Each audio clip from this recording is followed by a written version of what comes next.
Well, my work engages viewers in public places with a joyful interplay of light and form.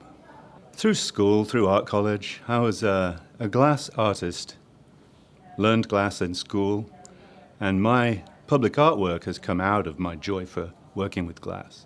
So I realized a while ago that what I saw in glass and what I loved so much for 30 years, I mean, I taught glass for 25, 30 years. And when I started doing public artwork, I realized just how much it was because of the light that was in the glass that I loved the qualities of light. And so they showed up immediately in the public artwork. And therefore, my connection with Signify has come through that work. I love working with partners. I love, and the glass process, which is how I was raised as an artist, involves working with lots of other people. You have to have a team of people to make things in hot glass.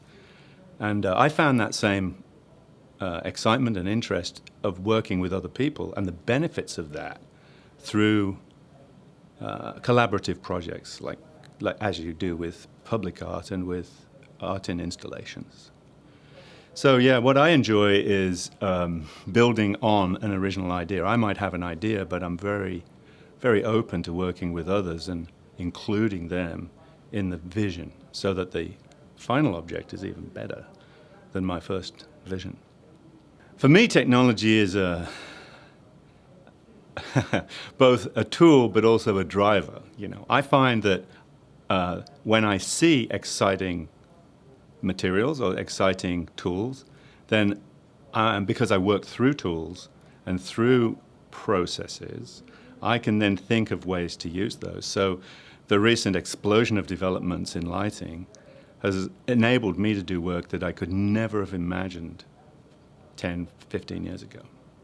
Up till now, the interaction that our viewers have with my work is in a more traditional way, which is they look at it and they think it's beautiful, and they might bring people to see it, or they might post in social media about it.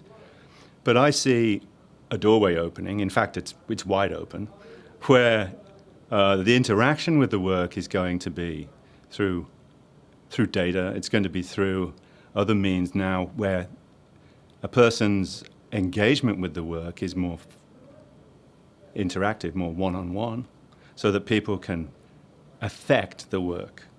And if that's curated, if that's done in a really skillful way, I think that could add to the purpose of the work. A lot of my work is in places that are not necessarily the most attractive. I've done some work in basement parking garages, in airports where security, those walls behind security, where it's kind of a high-stress situation.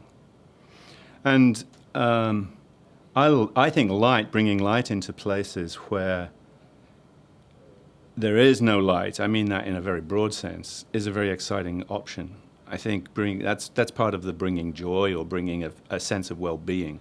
I think affecting people's emotions through the work is something that a lot of artists want to do. But for me, working with light is an extremely efficient way of doing that. I think I'm laughing because I've had many students through the years who have said, you know, I haven't got I don't know my theme yet. I don't know what my style is, or I don't know what I have encouraged them to think that you keep working and your inspiration, that thread that runs through your work, just evolves, you know. And I found that my thread of inspiration is always found in nature. So a lot of the forms that I generate are abstractions of natural forms.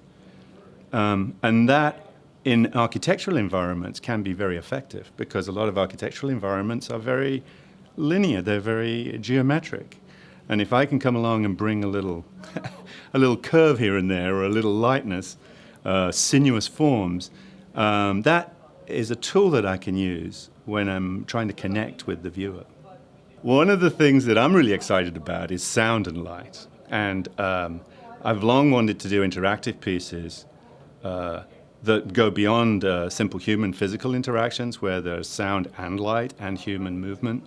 And that's totally on the horizon. That's very close. So I'd like to see it, and I also think it's going to happen. My name's Arlon Bayliss, and I My work engages people in public places with a joyful interaction of light and form.